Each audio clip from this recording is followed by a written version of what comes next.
Es la pregunta de siempre. ¿Qué diablos haces con el hardtack? Porque morderlo no está en las cartas. Bueno, durante la Guerra Civil Americana solían hacer un guiso infernal. Esta vez en Degustando Historia.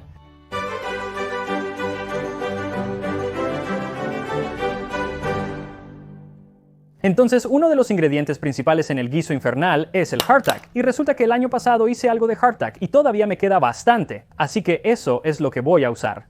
Ahora esto se llama realmente una galleta de barco. Son uno y lo mismo. Hardtack fue un término que se usó más tarde durante la Guerra Civil Americana. Hay diferencias entre esta versión y lo que se habría utilizado en la Guerra Civil. Este se basa en lo que se habría hecho en la Marina Británica en el siglo XIX y hay algunas diferencias. Primero que nada, la forma. Esto estaba destinado a ser guardado en barriles, mientras que el hardtack de la Guerra Civil estaba destinado a ser guardado en cajas, por lo que era cuadrado para facilitar su envío. Luego está también el tamaño, principalmente en cuán grueso es, porque estos tendían a ser 4 por libra, estos tendían a ser entre 8 y 10 por libra. La última diferencia es que todo es trigo integral, no tanto trigo integral, y eso es todo. Esencialmente son lo mismo, especialmente para nuestros propósitos, así que voy a usar un poco de ambos, pero supongo que el hardtack de un año de antigüedad realmente sabrá mejor porque, como un buen vino, el hardtack mejora con la edad, o si no mejora, al menos desarrolla su sabor debido a los gusanos. A menudo he visto cientos, no, miles sacudidos de una sola galleta. Nosotros en la cabina, sin embargo, tenemos un remedio fácil para esto al hornearlo en un horno no muy caliente, lo que hace que todos se vayan, pero esto no se puede permitir a la gente del barco que debe encontrar el sabor de estos animales muy desagradable, ya que todos tienen un sabor tan fuerte como la mostaza.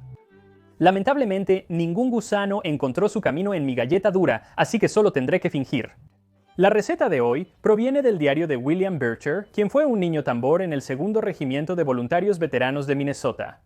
Cuando, como generalmente era el caso en una marcha, nuestras galletas duras se rompían en pequeños pedazos en nuestras mochilas, remojábamos estos en agua y los freíamos en grasa de cerdo, revolviendo bien y sazonando con sal y pimienta, así haciendo lo que comúnmente se llamaba un guiso infernal. Bastante simple como la mayoría de la comida que estaban comiendo, pero hablaremos de eso más tarde, pero para esta receta lo que necesitarás es un poco de grasa de cerdo. Ahora, ellos habrían tenido varias opciones para la grasa de cerdo. Primero y más común era el cerdo salado, pero a veces conseguían tocino curado, así que eso es lo que voy a usar. 1, porque va a saber mejor, y 2, porque entonces no tienes que eliminar toda la sal. Un poco de sal y un poco de pimienta, y por supuesto galleta dura que es solo harina, agua, a veces un poco de sal que se hornea hasta que está dura como una roca. Entonces no estás buscando triturar esto en harina per se, pero lo quieres bastante fino. Tal vez algunos trozos más grandes, pero lo quieres bastante fino para que espese. Lo mejor que puedes hacer es meterlo en una bolsa y golpearlo unas cuantas veces con cualquier instrumento contundente que tengas a mano.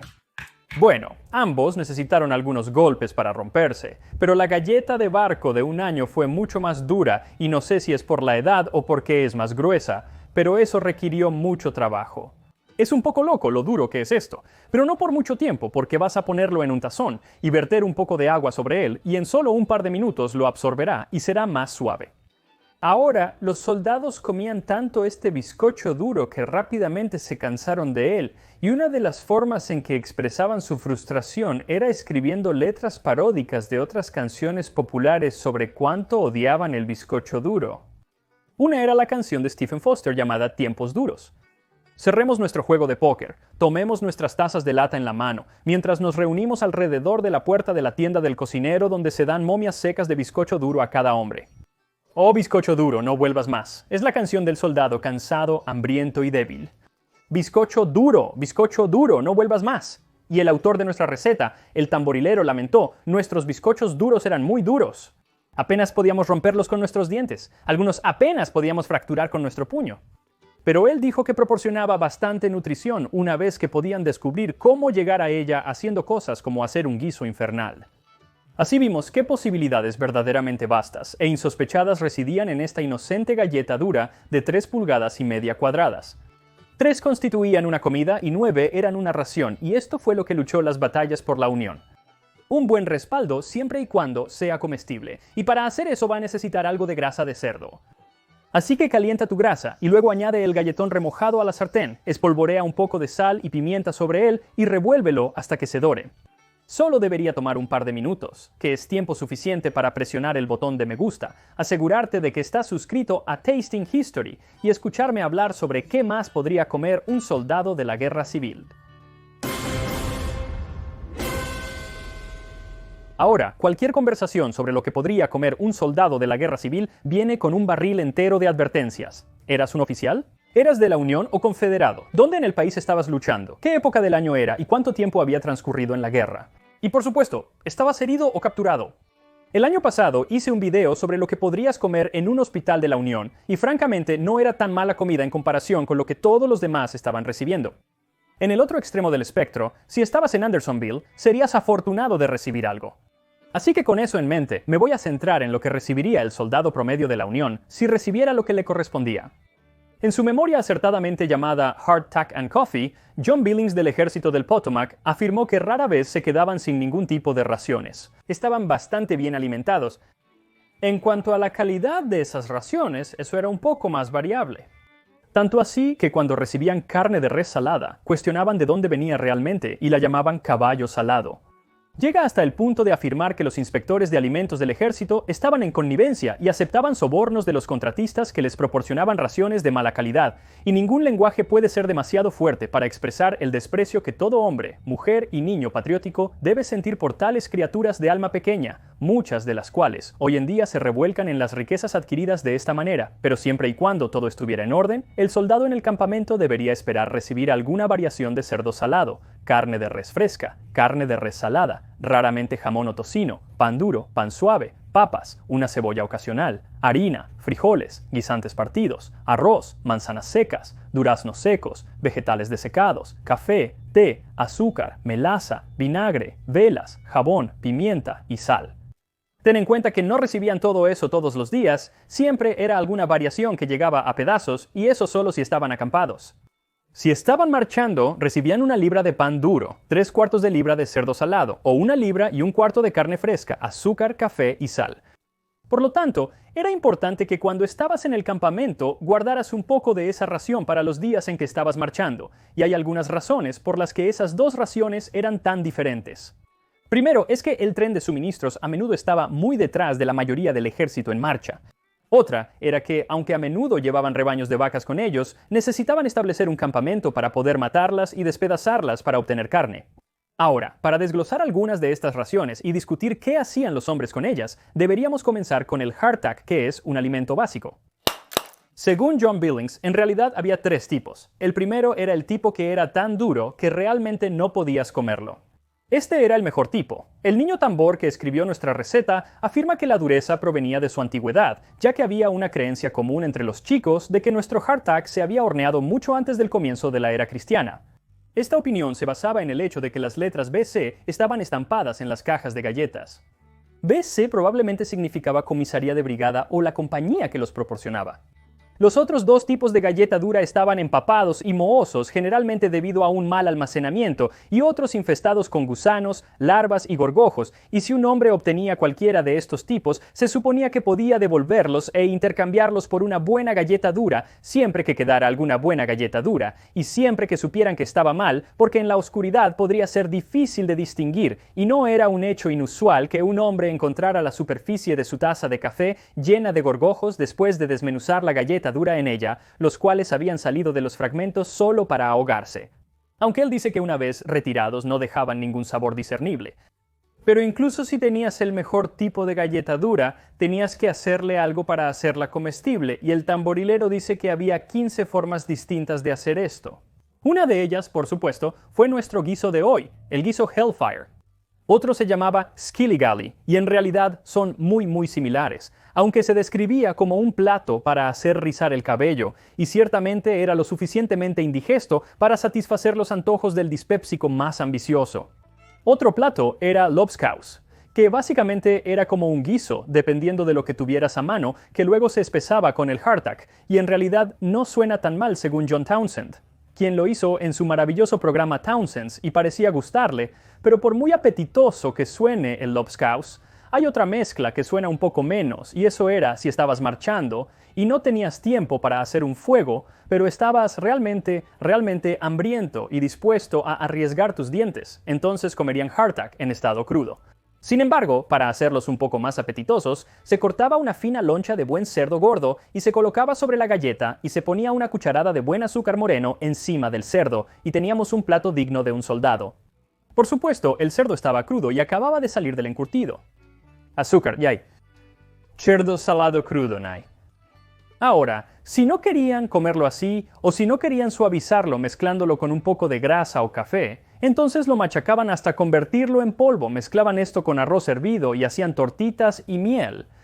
Menos la miel. Pero quizás el plato más impresionante que harían con galleta dura se llamaba pudín de galleta dura, y lo machacarían hasta que se convirtiera en harina, y luego mezclarían eso con un poco de harina de trigo y agua, y harían una masa dura que luego extendíamos en la tapa de una caja de galletas como una corteza de tarta. Luego cubríamos todo esto con una preparación de manzanas secas guisadas, dejando caer aquí y allá una o dos pasas solo por el bien de los viejos tiempos. Luego envolverían esto en un paño y lo hervirían como cualquier otro pudín, y se serviría con salsa de vino, aunque generalmente se omitía el vino y se insertaba el hambre en su lugar. Ahora, por versátil que fuera el hardtack, tenían otras opciones. Una era una pequeña alubia blanca redonda, a la que simplemente llamaban la alubia del ejército, y aunque el tamborilero admite que no es tan versátil como el hardtack, el gran plato que se podría hacer con ella era tan eminentemente excelente que dejaba en la sombra al guiso de fuego infernal y al pudín de hardtack. Ese plato eran frijoles horneados, y tengo que admitir que los frijoles horneados son uno de mis alimentos favoritos, aunque hoy en día generalmente llevan azúcar y la forma en que los hacían era simplemente con frijoles, agua, grasa de cerdo que se dejaba hervir a fuego lento en una olla durante toda la noche sobre brasas calientes. Ahora, si te instalabas en el campamento por un tiempo y las líneas de suministro funcionaban como deberían, entonces la comida mejoraba bastante. En primer lugar, tenías acceso a esa carne fresca y a mucho pan fresco. Cuando acampaban construían hornos, y muchos de ellos. Cuando el ejército estaba acampado fuera de Petersburg, Virginia, el general Grant ordenó a los panaderos civiles en City Point que atendieran esos hornos y ellos horneaban 123,000 panes todos los días. Ahora, todas estas raciones, ya sea el pan duro, el cerdo, los frijoles o el café, todo venía en cantidades realmente grandes, generalmente destinadas para 100 hombres o más, en grandes sacos y grandes cajas. Estos luego se darían al sargento ordenado de una compañía que estaba a cargo de repartirlos equitativamente a los hombres, y parecía que la forma más popular de hacer esto era extender una gran manta y luego poner todas las raciones en pequeños montones para cada hombre, y para prevenir cualquier acusación de injusticia o injusticia, el sargento daría la espalda a las raciones y sacaría su papel de la compañía. Luego, alguien más señalaría un montón y preguntaría quién debería tener esto, y el sargento, sin volverse, llamaría un nombre de su lista. William Bircher, nuestro tamborilero, da una especie de relato triste de cómo este proceso cambió a lo largo del curso de la guerra. Al principio tomó bastante tiempo porque tenían a 100 hombres en la compañía y tenían muchas raciones entrando, pero después de que habíamos estado en el campo un año o dos, la llamada para recibir tu galleta dura fue respondida de manera pausada solo por unos 12 hombres, flacos, fibrosos, con aspecto hambriento, cada uno con su morral en la mano. Así que hay mucha más información sobre este tema que podría cubrir. No lo voy a hacer porque creo que este video ya se está alargando bastante, pero voy a cubrir específicamente el café de la guerra civil, en un próximo video de historia de bebidas, así que estén atentos a eso. Pero por ahora es hora de probar nuestro guiso infernal. Entonces, una vez que esté bien dorado, simplemente retíralo del fuego y sírvelo, y aquí tenemos el guiso infernal de la guerra civil americana. No voy a mentir, parece comida para perros premium, pero comida para perros. Aunque huele bastante bien, huele a grasa de tocino. Démosle una oportunidad.